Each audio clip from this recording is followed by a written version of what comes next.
সবাইকে সংবাদ এক নজরে স্বাগত। সঙ্গে আছে আমি রেখা হক।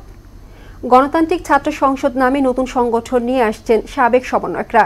এর কমিটিতে বেসরকারি বিশ্ববিদ্যালয়ের শিক্ষার্থীদের বঞ্চিত করার অভিযোগে মধুর ক্যান্টিন সহ ঢাকা বিশ্ববিদ্যালয়ের বিভিন্ন অংশে বিক্ষোভে নেমেছেন তারা।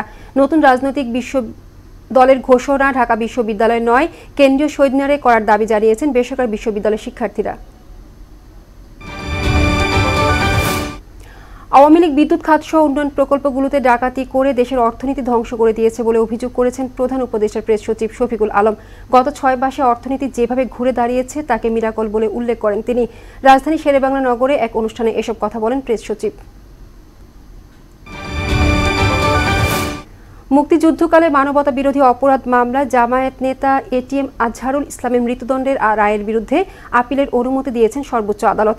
আগামী 22 এপ্রিল শুনানির দিন ধার্য করা হয়েছে। আইনজীবীরা জানান, বিচারের ক্ষেত্রে আন্তর্জাতিক আইন না মানা সহ 4টি কারণে এই আদেশ দিয়েছেন সর্বোচ্চ আদালত। জনগণকে আইন নিজের হাতে তুলে না নেওয়ার আহ্বান জানিয়েছেন স্বরাষ্ট্র উপদেষ্টা জাহাঙ্গীর আলম চৌধুরী। সাভারের রাজালাক এলাকায় বিএআরসির তৈরি খামারি মোবাইল অ্যাপ উদ্বোধন ও হর্টিকালচার সেন্টারে কৃষকের শীতল ঘর কার্যক্রম পরিদর্শন শেষে এ কথা বলেন তিনি। এ সময় মানুষের নিরাপত্তায় আইন শৃঙ্খলা বাহিনী নিরলস কাজ করছে বলেও জানান উপদেষ্টা।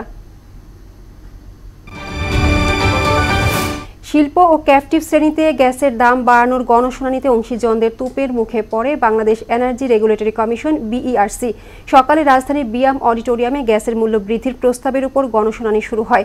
এক পর্যায়ে এ কার্যক্রমকে গণবিরোধী আখ্যা দিয়ে হট্টগোল করেন অংশীজনরা। গোল্ড কার্ডের বিনিময়ে মিলবে যুক্তরাষ্ট্রের নাগরিকত্ব, তবে এ কার্ড কিনতে গুনতে হবে $50 লাখ। এমনই এক ঘোষণা দিয়েছেন মার্কিন প্রেসিডেন্ট ডোনাল্ড ট্রাম্প। এরই মধ্যে অবৈধ অভিবাসীদের জরিমানা ও কারাদণ্ড দেওয়ার নির্দেশনা জারি করেছে মার্কিন হোমল্যান্ড সিকিউরিটি বিভাগ। এই ছিল সংবাদ এক নজরের সবশেষ খবর। সবার আগে জানতে মোহনার সাথেই থাকুন। এতক্ষণ সঙ্গে থাকার জন্য ধন্যবাদ সবাইকে।